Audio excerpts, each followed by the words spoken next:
Warjack's Workshop here. I actually have people every now and then ask me, okay, how's it going with 3D printing? Are you getting back to it? What are you doing nowadays?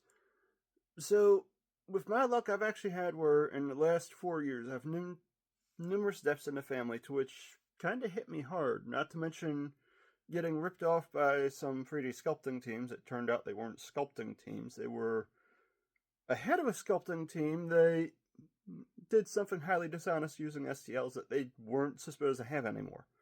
They were commissioned by someone else, and, well, that happened. And getting into doing rental work, doing home repairs and stuff, just hadn't been up to it. But I'd actually got where recently I got back into 3D printing, and I'm back to doing the installation work in the shop and home repairs. I've learned more this year than I actually ever expected to learn, and ay caramba. But check out the shop now. So yeah, initially this was actually a wood shop. As you can see, it's slowly swapping over.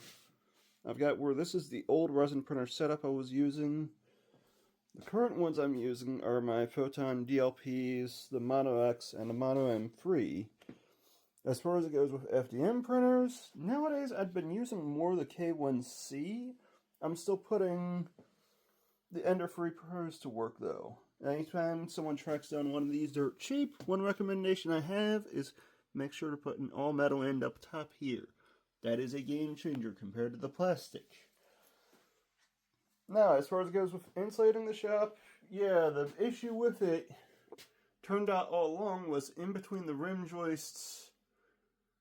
Yeah, there should have been insulation up there on top of the mud sill.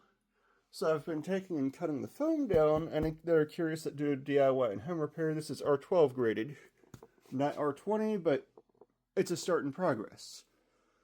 I'm putting that up in there because this is actually a double layer vapor, or a double vapor barrier, where it's got a layer of some type of metal / foil on both sides, and the foam in between it. Doing a bead of great stuff at the top, and it is changing a lot, where I'm not feeling the cold air coming through here. If anything, it's maintaining the temperature about 65 degrees in here. And yeah, no, that's not from hot air from me talking. But this mayhem, yeah, I still have to actually pull these tables away, the workbenches. They're going to get moved to the other side, because I'm not getting rid of my mom's cabinets that she put in here. I am going to be cleaning them up though and cleaning them out and getting rid of the stuff that's on top that isn't usable. But check this mayhem out. One recommendation I have whenever you're not sure about something is get a thermal camera for your phone. Look at this. So what you're actually looking at here is through a top-down, and yeah, you can see the darker blue area. Well, that's where I still don't have insulation put up. I need to put it up. But the rest of it is looking a lot better compared to what it was. And yeah, I should have been doing this a lot sooner. Didn't know. We're going to be tackling that corner here after I move those workbenches out of the way, though. Other than that being clustered, another problem area with this blasted wall is the fact that these white lines here unfortunately prove that there's something going on with it where it's leaving airflow coming through. That's because the outside of the basement really needs painted. I'm going to be looking into a good exterior paint for the cinder block there, because it was never treated on the outside, in addition to that not being filled with concrete and rebar to reinforce it. And I still have to run insulation along that rim joist back to there. Now another problem I've got is the bedroom down here has where they had the drywall put up, to which means in order to do the insulation continuing on with the rim joists, I'm going to have to either A, tear down the ceiling and walls to get to it from the underside, or B, cut in through the floor from up top. But if I do that, I'm going to have to add some boards going this way. We'll explain that another day. But yeah, cold air at the moment is still coming in through here. And I'm actually cheating using some drywall mesh tape. And yes, this is another antique I was telling people about. Still contemplating assembling it.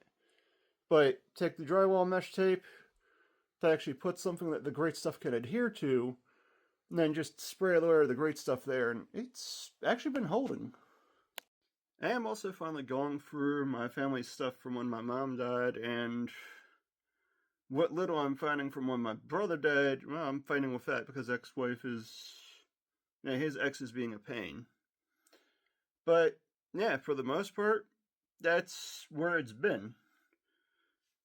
Sorry if it bored any of y'all, but now you've got an update as far as it goes with that. And yes, I'm planning on getting back to wargaming and board gaming here soon.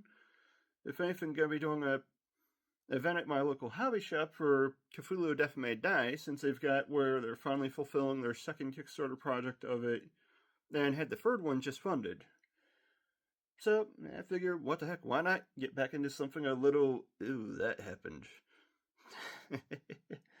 Yeah, as far as it goes with open model game systems, I'm going to be getting back to Stargrave soon, as long as social media networks don't sit here and claim that it has election interference.